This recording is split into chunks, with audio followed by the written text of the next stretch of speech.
Muy buenas noches, hermanos, que Dios les bendiga. Es un gusto de estar con ustedes. En esta bella noche estoy muy agradecido con Dios porque nos ha permitido de poder estar con vida, de haber finalizado un día de labores. En este momento vamos a hablar un tema bíblico que ha sido un poco controversial en nuestra creencia adventista, y es sobre el tema de Miqueas 5:2. Automáticamente muchos han utilizado este texto para decir que Cristo tiene un origen de punto de tiempo. Entonces, en esta noche se presentará un análisis en la sintaxis y exégesis bíblica, tanto en el punto hebreo como en el punto griego de la Septuaginta. Entonces, hoy lo haré desde acá de mi carro, porque ando un poco lejitos, pero sí traje el material y lo quería compartir con ustedes. Vamos a iniciar con una oración. Todo aquel que me ve y que está ahí en donde esté sentado, le invito a que oremos. Vamos a elevar una oración a nuestro Dios. Inclinemos el rostro. Amante Padre, que estás en la altura de los cielos, santificado y alabado sea tu nombre. En esta hora, oh amado Dios, te agradecemos porque nos has dado, Padre, la vida, el respirar, nos has dado las bendiciones de lo alto, nos has dado cada promesa que tú nos has prometido, Señor. Pero, amado Padre, lo más bello es que nos des la oportunidad, Señor, de en esta bella noche de estar en comunión contigo. Señor, en esta hora, Señor, que vamos a tocar tu palabra, que no sean palabras mías, sino que sean palabras de tu Santo Espíritu, Señor, que seas puestas en mí. Señor, ante todo también te suplicamos el perdón de nuestros pecados. Perdona nuestras ofensas si te hemos ofendido a ti, Padre, y si hemos ofendido a nuestro prójimo, perdónanos, oh mi querido Señor. Bendice a cada una de las personas que nos están viendo y que, Señor, todo sea guiado conforme tu voluntad. En Cristo Jesús lo pedimos. Amén y amén. Es interesante. Ya luego de una bella oración nos hemos entrado en comunión con Dios. Ahora vamos a analizar desde la perspectiva número 1, la perspectiva hebrea. Y para eso tengo acá en mi computador algunas versiones que he tomado. Vamos a citar la Biblia textual. Dice la Biblia textual, para abrir la palabra del Señor allá por Miqueas 5:2, en la Biblia textual, tercera edición, dice lo siguiente: pero tú, Bet-Elén Éfrate, pequeña para estar entre las familias de Judá, de ti me saldrá, que será caudillo en Israel, cuyo origen dice, es desde el principio, desde los días de la eternidad. Interesante. Otra versión que tenemos es la Septuaginta. Es donde nosotros utilizaremos hoy los términos moxá y exodoi.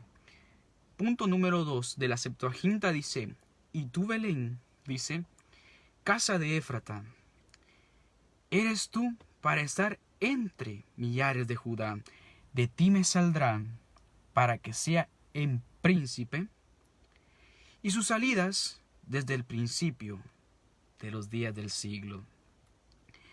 La Reina Valera 1602 dice de la siguiente forma: mas tú, Belén, Éfrata, pequeña para ser en los millares de Judá, de ti saldrá que el Señor en Israel, y sus salidas son desde los orígenes, desde los días del siglo. Ahora, miren lo que denota la palabra. Ahora, vamos a hacer una pausa acá. Es interesante ver que algunos han tomado, no solamente en nuestras doctrinas adventistas, sino como también en varias denominaciones, que también quiero aclarar, no estoy hablando directamente hacia esas personas, pero han tomado ese texto para decir, bueno, el Hijo es creado o engendrado. Pero en este punto vamos a ver en la temática de nuestra relación hacia nuestras doctrinas adventistas, que han salido personas y han dicho, bueno, con este texto mostramos que el Hijo es engendrado por el Padre en un tiempo de la eternidad. Entonces, al hacer el análisis en hebreo, interesantemente nosotros vamos a encontrar que realmente habla la Biblia. Ahora, la primera palabra que aparece en el inicio, porque vamos a tomar el análisis hebreo en las palabras donde habla desde las salidas desde la eternidad de Cristo, o de los días del siglo, como lo presentan las versiones acá.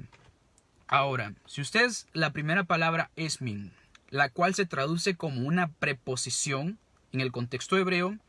Ahora, esta preposición denota la relación entre el sujeto y la acción, mientras la otra forma denota un constructivo plural, o sea, hace la formación de la oración bajo el contexto del tiempo que señala Miqueas. Ahora, cuando ustedes utilizan la preposición min, muchos dicen, bueno, con esta preposición nosotros determinamos la salida. Vamos dando punto por punto.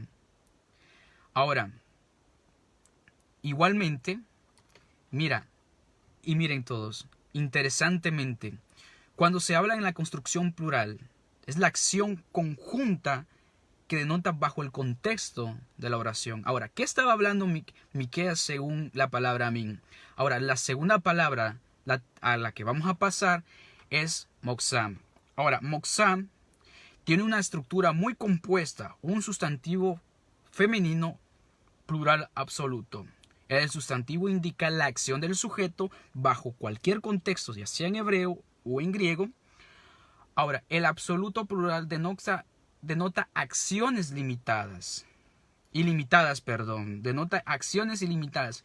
En este contexto sería hacia los orígenes en su totalidad. No marca ni tiempo ni lugar en la acción, es decir, que no tiene tiempo. Ahora, es interesante, vamos a hacer una pequeña pausa acá. Es interesante, vamos a hacer una pequeña pausa. Cuando la construcción moxam denota el plural absoluto, pero bajo el contexto de ¿qué? Bajo el contexto de la acción del sustantivo. Interesante la acción del sustantivo, que está relacionado con al sujeto céntrico de esa profecía. Por otra parte, también tenemos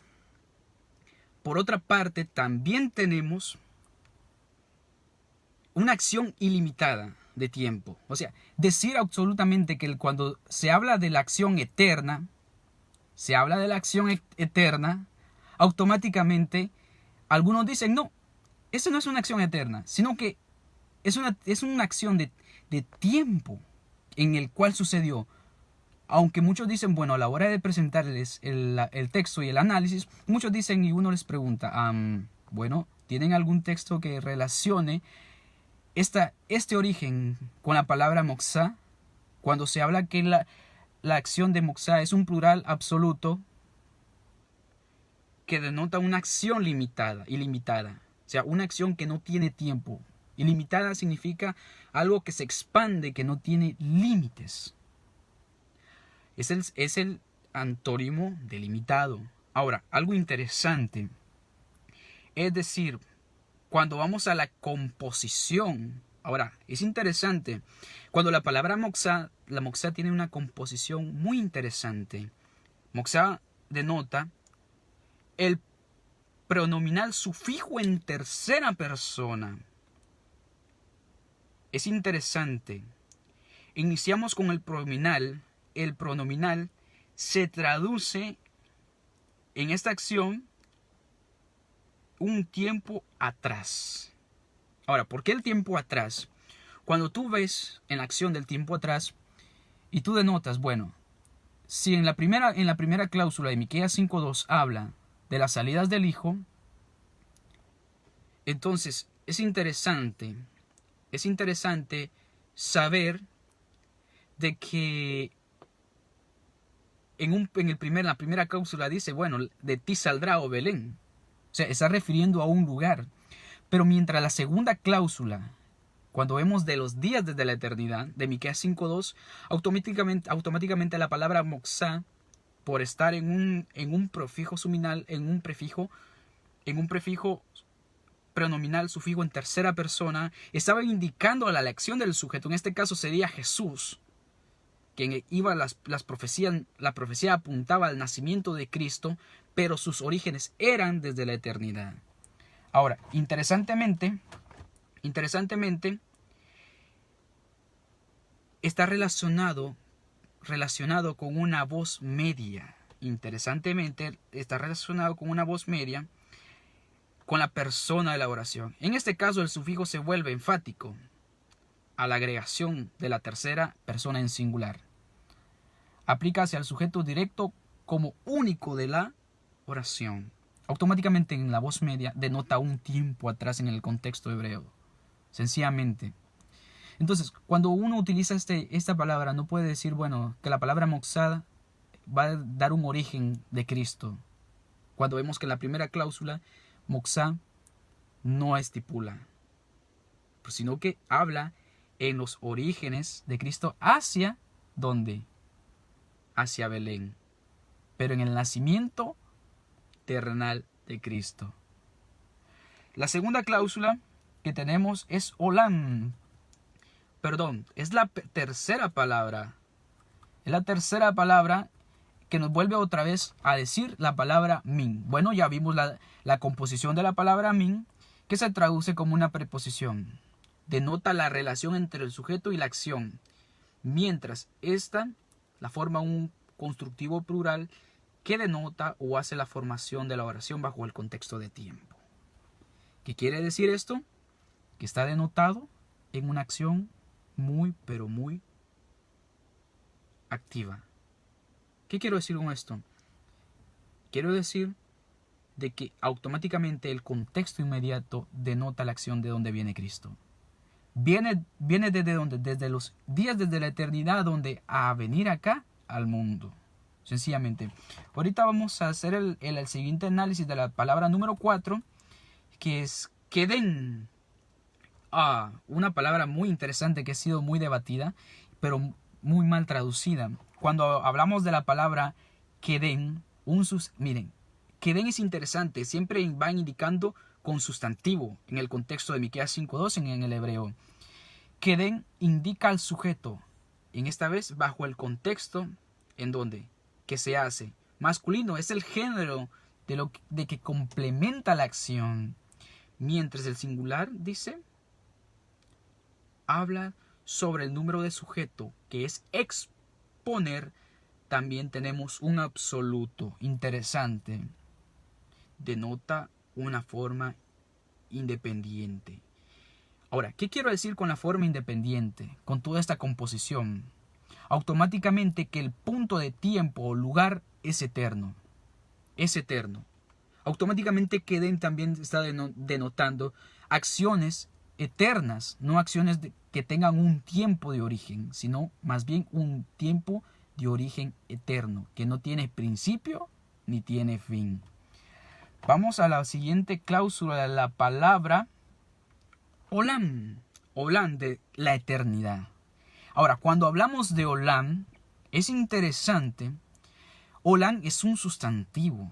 Expresa la acción del contexto del sujeto. O sea, vemos que los sustantivos están acompañados siempre de las demás composiciones morfológicas en hebreo, que van indicando al sujeto y la acción misma. Interesante. Ahora, cuando vamos a olam, es un sistema masculino, es una formación masculina en el contexto. Es el género, se denota hacia el ser de la oración, a qué tipo pertenece, pero también tenemos absolutamente que determina un tiempo en su totalidad ilimitada. Ahora, no indicando lugar, no indicando espacio, no indicando ni origen, sencillamente. Ahora, vamos a ir con la palabra John, siempre está compuesto de un sustantivo. Cuando hacemos nosotros la forma del sustantivo, siempre vamos denotando que es una acción de hacia el sujeto o la acción que realiza el sujeto o lo que identifica el sujeto. Es interesante que llegamos a decir que es la acción de tiempo en la oración. O sea, un plural constructivo. John está en el hebreo acá. Está denotado de un plural constructivo. Interesante. Algo más también de percatarnos nosotros, de tener una secuencia, es que es una acción de la acción del tiempo, pero el adverbio, o aquí está acompañado de un adverbio. Interesantemente, este adverbio denota el tiempo en el contexto desde los días de la eternidad. ¿Por qué? Porque el término John aparece en plural en el contexto hebreo. Automáticamente, ahora, haciendo ya el resumen de nuestra primera parte, en nuestra primera en nuestro primer análisis sintáctico y morfológico en hebreo, en el resumen es tan sencillo. Al expresar el análisis de Miqueas 5:2, llegamos a una definición concreta, sobre que el Mesías tiene orígenes eternos. No tiene un origen que sea el Mesías de origen engendrado o creado, como algunos lo exponen. Es interesante. Ahora, tenemos otra parte muy interesante. Que el Señor es eterno. Eso lo vamos a ver en las siguientes cláusulas. Pero ahora vamos a hablar bajo el contexto inicial de Miqueas. ¿De qué habla? Ahora, si tú vas en el contexto, dice, en el contexto del lugar de Belén, donde las profecías mesiánicas hablan del nacimiento del Mesías y más habla sobre dónde él nacería. Interesante. Entonces, cuando muchas personas vienen y toman este texto, y muchos hermanos han tomado este texto, lo han querido convertir para sustentar lo que es el semi-arrianismo, de creado o engendrado. Pero este texto no apunta a un engendramiento celestial. Porque si ustedes analizan bajo ahora un contexto sistemático, si ustedes se encuentran en 1 Samuel 17:12 y 1 Samuel 16:1 y también el verso 18, ustedes encontrarán el sistema referencial del lugar. Ahora, denota el origen, denota el espacio donde había de realizar esta acción del nacimiento del Mesías. ¿Y en dónde dice? En Éfrates. Éfrates era un lugar que estaba pegado a Judá. Un pequeño pueblito, bajo el contexto, es un pequeño pueblito que está a la par de Judá. Es interesante, y por eso habla muy bien de Belén. Ahora, si vamos nosotros a Zacarías 9:9, enfocación, o sea, Israel también enfoca hacia Jerusalén. Miqueas 5:2 enfoca hacia Belén. Ahora, él inicia diciendo, oh Belén de Éfrata. Interesante. Vemos automáticamente a Jerusalén completamente. Luego vamos con los contextos de lugares que luego aparecen en Miqueas 5:2, habla de Belén.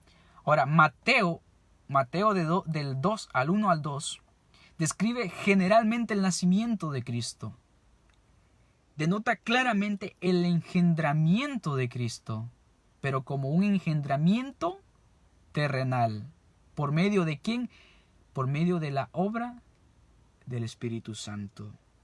Entonces, no se puede decir que el Hijo, interesantemente, tuvo un origen hacia los siglos de la eternidad, o que fue engendrado por el Padre. ¿Por qué? Porque la Biblia da su contexto tanto histórico como contexto inmediato y contexto general. Iniciando desde que los días de la eternidad son eternos en Cristo. Ahora, si ustedes van interesantemente,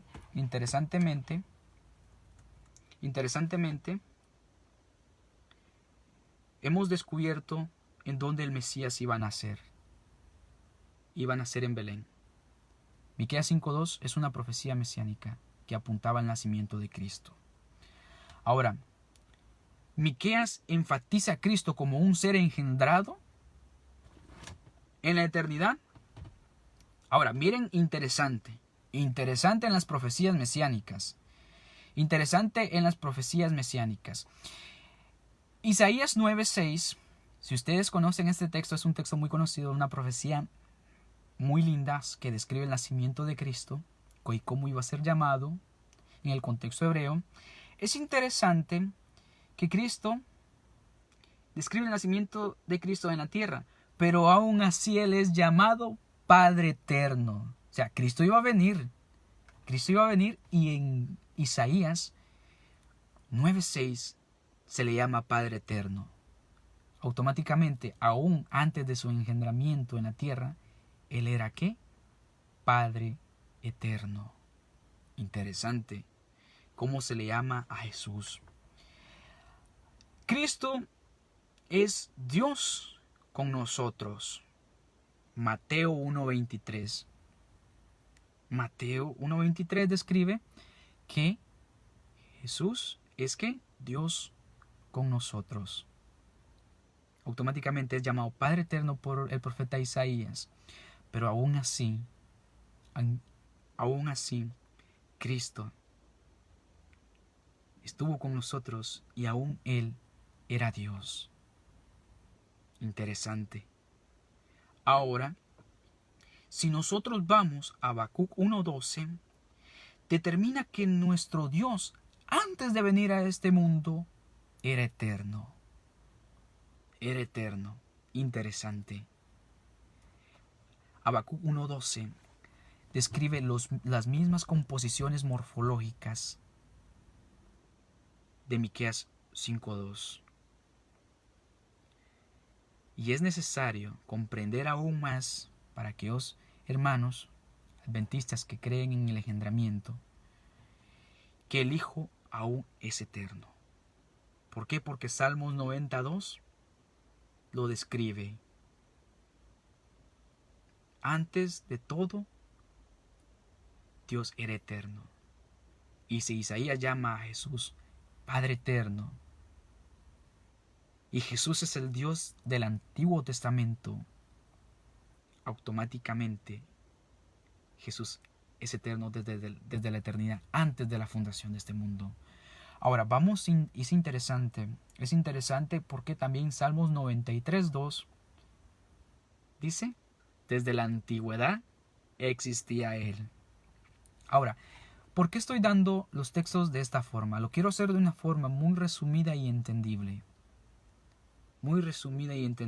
Ahora, es interesante saber de que con estos textos se está probando en un contexto simple y sencillo, sin acudir a mucha teología, sin acudir a análisis profundos.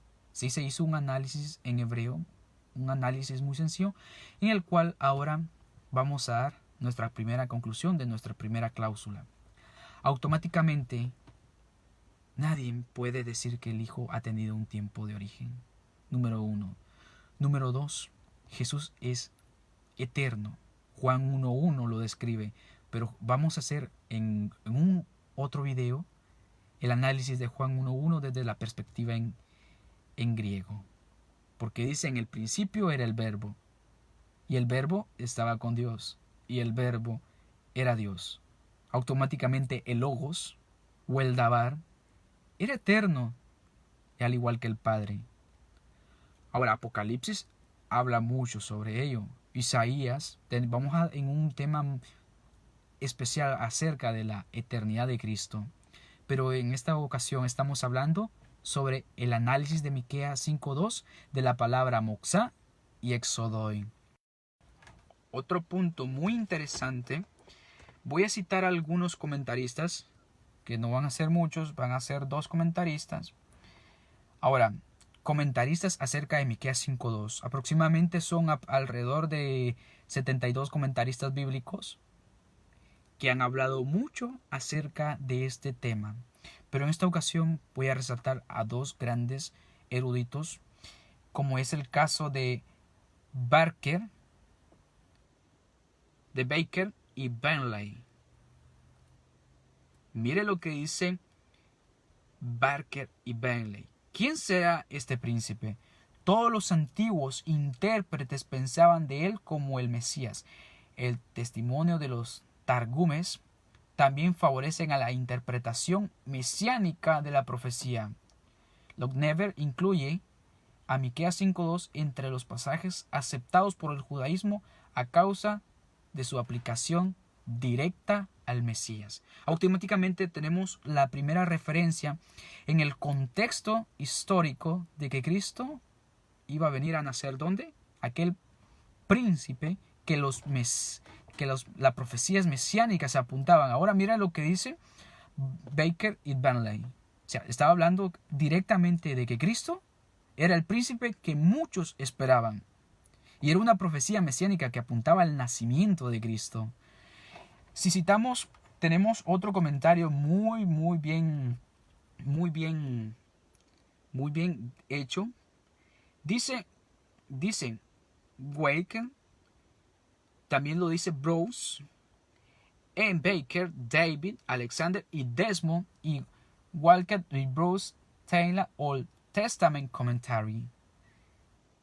Esto lo traducen de Obahai, Jonah y Michach, volumen 23, Dowers Grove, Illinois, Interbase Press, 1999. Dice la siguiente manera: pequeña para ser en los millares de Judá, de ti saldrá, que será el Señor en Israel.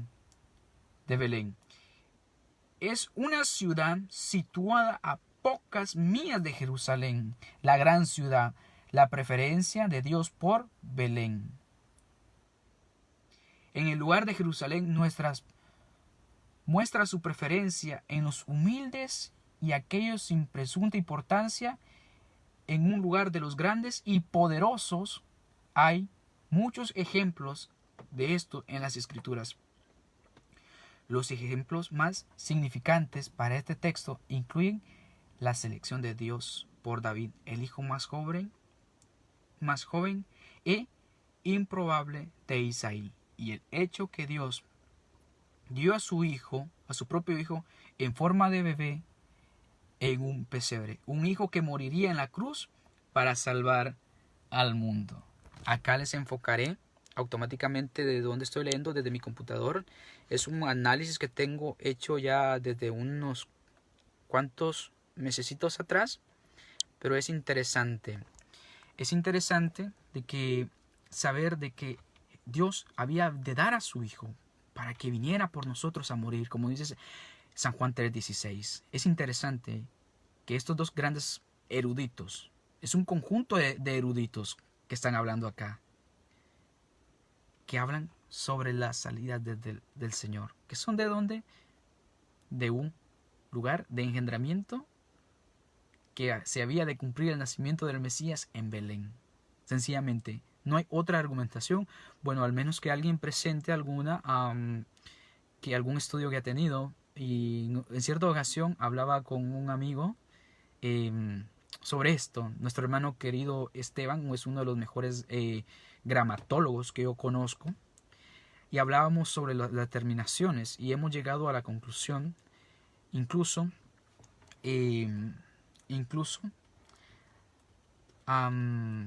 algunos dicen, bueno, este texto es de engendramiento, y hemos visto cómo en nuestra iglesia algunos hermanos que se han separado de nosotros, cómo ellos vienen y han tomado posiciones semi-arrianas, cuando la misma Biblia habla de la procedencia del Hijo como algo eterno, no como un hijo que se engendró en un cierto tiempo, como lo vuelvo a repetir y recalcar. Pero si ahora vamos a ver las salidas del Hijo eterno. Ahora, cuando hablamos de la palabra origen, ahora vamos a ver en Miqueas 5:2 en el término exodoi. Interesante. Hemos visto el análisis textual de Moxá y de sus algunas acompañantes en hebreo. Ahora, mira lo que dice, mira amado hermano televidente o amado hermano que nos está viendo. Dice la siguiente forma. Vamos a irnos a lo siguiente. Dice así. Veamos, la Biblia dice así. De ti saldrá caudillo Israel, cuyas salidas son desde ¿dónde? Desde el principio, desde los siglos de la eternidad. Biblia textual. Miqueas 5:2 nos hablan de un principio de cronología. Ahora, es interesante cuando vienen y ahora en la Septuaginta y en el contexto griego, habla de la salida del Hijo. Interesante, una cronología de tiempo muy marcable, por cierto. Ahora, habla de una salida que es exodoin. Y habla de una salida que es exodoin. Y, por cierto, desde la eternidad, que el término es olán. Interesante. La Septuaginta interpreta correctamente al traducir la composición morfológica, que se las voy a señalar ahorita, que es esta que está acá. Esta es la composición de la Septuaginta, que está acá, que pueden ver ustedes lo cual se ha traducido de la Septuaginta de Miqueas 5:2, dice, y sus salidas desde el principio, desde los días del siglo. Interesante. Ahora, cuando vemos nosotros los dos análisis, tanto hebreo de Moxá como griego exodoin, muchos han tomado estas dos palabras, como vuelvo a recalcar, como una conjugación para decir, bueno, nosotros tenemos la verdad para decir, bueno, Cristo tuvo un origen, pero no es así. Vamos a seguir leyendo acá. Ahora, miren lo que la Biblia dice. Por la Biblia es clara y la palabra traducida como eternidad es Olán y se usa para mostrar su origen eterno, aludiendo a Yahweh o a Dios o Elohim, como quieran ustedes tener según su contexto de religión. Desde la eternidad citó. Mire lo que dice la LBLA, Salmos 92. Antes dice de que los montes fueran engendrados, aquí utiliza la palabra engendrados, dice, y nacieran la tierra y el mundo desde la eternidad, tú eres Dios. Salmos 92. Salmos 93:2 dice, desde la antigüedad estableciste tu trono, tú eres Dios desde la eternidad. Y si vamos después, igualmente desde el principio, que hablamos en la terminología en el hebreo Keden, de Miqueas 5:2, automáticamente desde el principio, o desde la antigüedad, o desde los montes, que desde antes que la tierra fuese creada, ya el Hijo existía como un Dios eterno, sencillamente. Habacuc dice, ¿no eres tú desde la eternidad, oh Dios? Aparece la palabra Olán nuevamente. Oh Señor y Dios mío, no moriremos. Oh, para juicio lo has puesto.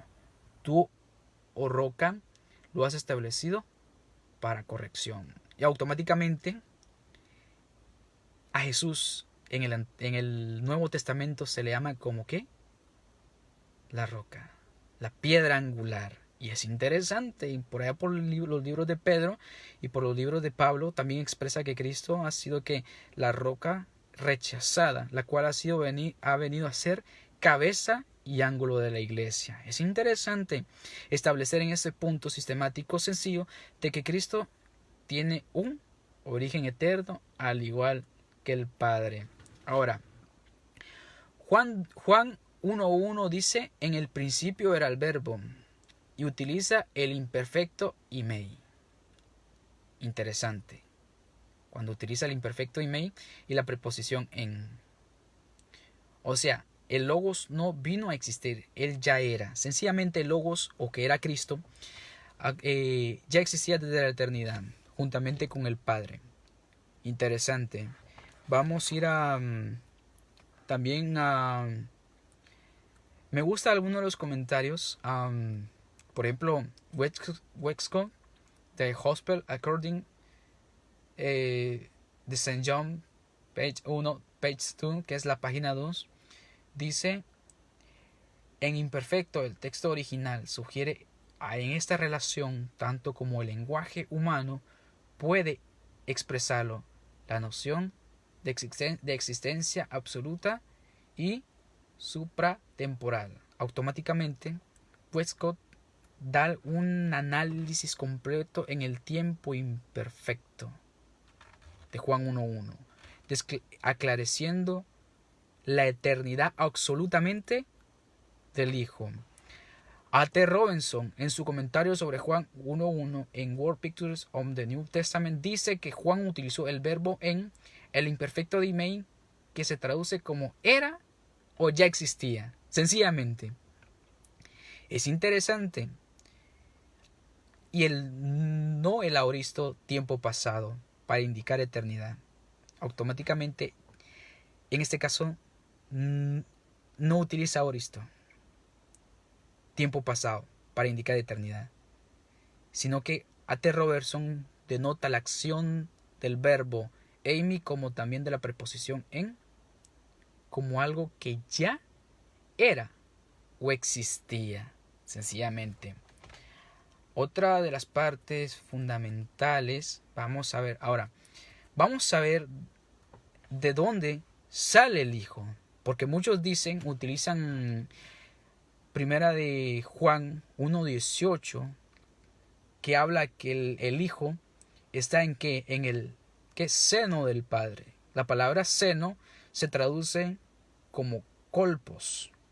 Algunas versiones, como es la traducción Kadosh israelita mesiánica, la traduce como al lado de, y en el contexto griego también se traduce al lado de. Automáticamente Cristo estaba al lado del Padre. Ahora, vamos estando dando la continuidad de Miqueas 5.2 bajo la segunda cláusula del contexto desde los días de la eternidad. Automáticamente Cristo ha estado desde la eternidad al lado del Padre, no dentro del Padre. Ahora, vamos también cuando utilizamos la salí de ti, allá por Juan 17.18, utiliza la expresión parasou exatlón, literalmente, salí al lado de ti. Automáticamente Cristo no estaba en ese momento, como estos textos los han utilizado algunos hermanos y los han utilizado otros hermanos de otras denominaciones, para sustentar que Cristo en un momento salió de la creación del Padre dentro del Padre, o salió como un ser engendrado del Padre.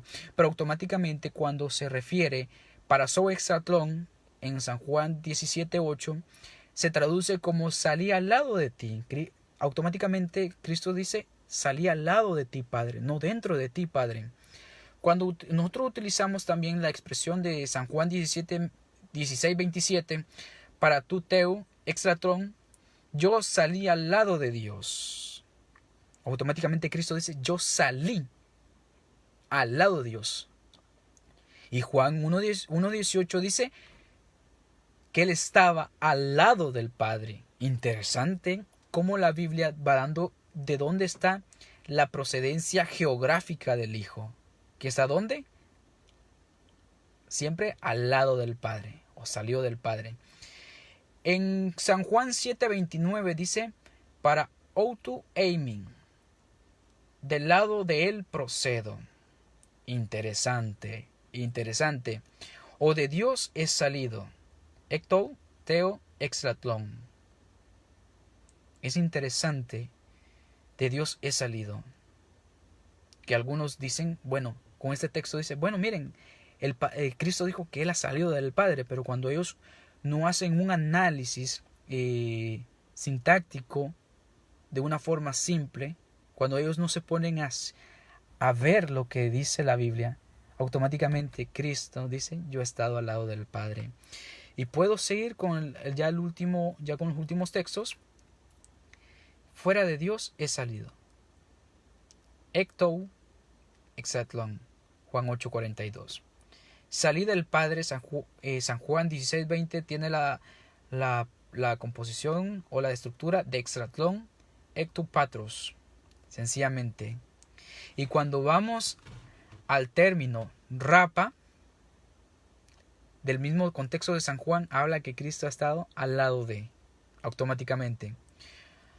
Ahora, cuando nosotros a dar una conclusión en nuestro análisis, automáticamente Cristo en ningún momento dio que Él procedía dentro del Padre, o que la mente juanina, para entender esos textos, nosotros tenemos que entender lo que Juan, el discípulo amado, o el mismo Juan el teólogo, quería decir a la hora de expresar estos textos, sencillamente. Ahora, mire lo que dice Elena G. de White en The Saints on the Times. Dice Elena G. de White en The Saints on the Times: Cristo es el Hijo de Dios preexistente y existente por sí mismo. Al hablar de la preexistencia y existencia de Cristo, Cristo hace recordar hacia la mente a las edades sin fin. Nos asegura que nunca hubo un tiempo en cuando Él no haya estado en estrecha relación con Dios eterno, aquel cuya voz de los judíos escuchaban en ese momento que estaba aquí, junto a Dios. Sencillamente, ahora, para concluir ya, quiero también tener en esta noche, dar el de dónde sale Cristo. ¿De dónde sale Cristo? Ahora, va muy interesante. Es interesante, vamos a ir al libro de Hebreos 1:8 y Hebreos 1:3. Vamos a ir rápidamente al libro de Hebreos. Acá lo tengo. Estamos buscando por acá, mis amados hermanos.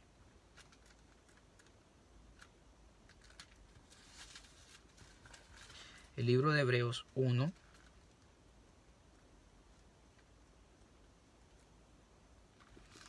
Hebreos 1. Mire lo que dice Hebreos 1. Se los voy a señalar. Hebreos 1. 1:8. Hebreos 1:8. Que está acá. En cambio, dice, el Hijo le dice: Dios, tu trono es eterno. En cambio, al Hijo le dice: Dios, tu trono es eterno y para siempre, centro de equidad, el centro de tu reino. Ahora, si vamos a Hebreos 1:3, se sentó a la diestra de la majestad en las alturas. Y si recuerdan ustedes, en los salmos, tanto Salmos 92 como Salmos 93:2, habla que la misma perspectiva y el mismo cronograma habla sobre los orígenes de Cristo. Entonces, para concluir el tema, automáticamente el Hijo, en Miqueas 5:2, no habla que el Hijo sea engendrado. ¿Por qué? Porque los mismos verbos y sustantivos que componen la estructura morfológica de la segunda cláusula de Miqueas 5:2, automáticamente ellos hablan ¿sobre qué? Sobre orígenes eternos. Punto número 3. La primera cláusula de Miqueas 5:2 y los contextos, tanto los contextos históricos, textos y contextos históricos, como textos y contextos inmediatos y generales, dieron el lugar donde Cristo iba a nacer, sencillamente, que era en Belén, que una ciudad pequeña que estaba aquí, como decían los comentaristas, que estaba a distancias de Jerusalén, la gran ciudad. Vemos que cuando el término moxai exodoi se traduce, la Septuaginta lo traduce como algo eterno. Vimos que también las estructuras de Juan 1:1, como el verbo eimi y la preposición en, aplican, como dice Westcott y A.T. Robertson, aplican ¿dónde? Que el verbo era y ya existía, sencillamente. Vimos también en las salidas de los orígenes, en los textos de Juan, en las cartas de Juan, que Juan expresa en la mente de él, y Jesucristo también inspira que él estaba donde, al lado del Padre. Yo salí al lado del Padre. También vimos que primera de Juan 1:18, que es otro texto para decir, bueno, el Hijo es engendrado. La palabra seno se traduce en el griego kolpos, y kolpos da una acción geográfica, ¿a dónde? Al lado del Padre. Otras versiones, como es la Biblia Serafín Asuejo, la Biblia Nácar Coluga, la Biblia Textual tercera edición, la Biblia para Todos, la Hispanoamericana, la Biblia de las Américas, traducen que Cristo estaba en comunión con el Padre. Pero cuando vemos el verbo kolpos, se traduce como al lado del Padre, como también lo expresa San Juan 16, en el verbo rapa, que es al lado del Padre. Y ahora vemos que también Elena G. de White dice en The Saying of the Times que la preexistencia y existencia del Hijo que se remonta a los días que nuestra mente no tiene idea. ¿Por qué? Porque son días sin fin. Son días sin fin. Y automáticamente, si usted, amado hermano, analizó los otros textos de Hebreos 1:8 y Hebreos 1:3, y si usted pone la humildad del Espíritu Santo, automáticamente el Hijo ha estado al lado del Padre. ¿En dónde? En el trono. Ha estado sentado a la diestra de Dios siempre. Así como lo vio, que dice que estaba sentado a la diestra. Es más, una de las profecías más hermosas, allá por el libro de Ezequiel, y con esto concluyo, una profecía, ahora vamos a ver en el ámbito escatológico, en el libro de Ezequiel, el libro de Ezequiel 1.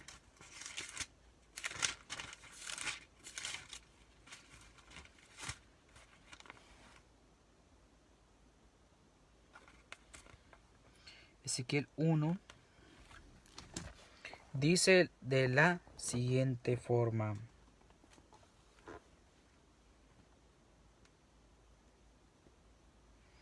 Vamos a ver si está si es Ezequiel 1 o Ezequiel 2. Ezequiel 1:26. Vamos a enfocar ya para finalizar una de las profecías. Aquí se las muestro. Ezequiel 1:26 dice: sobre la expansión que había sobre sus cabezas se veía la figura de un trono que parecía zafiro, y el trono había uno semejante de hombre sentado. Ahora, si ustedes van al capítulo 10:1 del mismo Ezequiel, habla mente de la misma visión. Si ustedes van a Zacarías, también habla de un trono y quien estaba sentado en el trono. Daniel 10 describe también a uno sentado en el trono automáticamente. Pero interesante que Ezequiel llama a la figura de un hombre. Y si vamos nosotros al Nuevo Testamento, en algunos textos del Nuevo Testamento, por ejemplo, Marcos 2:20 y 28, más en el 28, porque dice: porque el Hijo del Hombre es que Señor aún que del sábado. Pero no estamos hablando del tema del sábado, sino que de la expresión el Hijo del Hombre. Y Ezequiel habla de ¿qué? Del hombre. Y si vamos a Apocalipsis 4 y Apocalipsis 5, vemos al Cordero sentado en el trono, junto ¿qué? Al Padre. Sencillamente, vemos que los orígenes desde la eternidad de Cristo, ¿qué? Y ha estado al lado del Padre y ha estado sentado a la diestra del trono de Dios. Así que, mis amados hermanos, En esta noche fue un tema muy lindo. Ha sido un tema muy sencillo, pero algo muy sencillo que preparé, pero que ha sido de edificación para nuestras vidas. Mi deseo es que Dios te bendiga, te guarde y te proteja, y que siempre, siempre, nunca lo olvides, Cristo te ama, y el Padre y el Espíritu Santo. ¿Por qué? Porque ellos mismos decidieron, allá por el libro de Isaías 48:16 y primera de Pedro 3, perdón, primera de Pedro, no sé si es 1 o 2 o 3, y Zacarías 6, el consejo de paz, que es en las tres personas de la divinidad, decidieron enviar a Jesucristo, y Cristo se ofreció a sí mismo desde antes de que, desde la fundación del mundo, para venir a salvarte a ti y a mí. Dios te bendiga. Así que vamos a finalizar con una oración. Oremos. Padre nuestro que estás en las alturas de los cielos, santificado y alabado sea tu nombre. En esta hora estamos muy agradecidos porque tu amor y misericordia es grande e infinita. Bendícenos y guárdanos, Señor. Que en esta noche nuestro sueño sea reparador. Bendice a cada una de las personas, Padre, que vieron este tema. Que, Señor, que sea tu Santo Espíritu que obre en los corazones de ellos, que obre en la mente de ellos, Señor. Señor, danos fuerzas para seguir, que todo lo que sea guiado por ti y por tu Espíritu. Todo esto lo pedimos en el nombre de Cristo Jesús. Amén y amén. Dios te bendiga.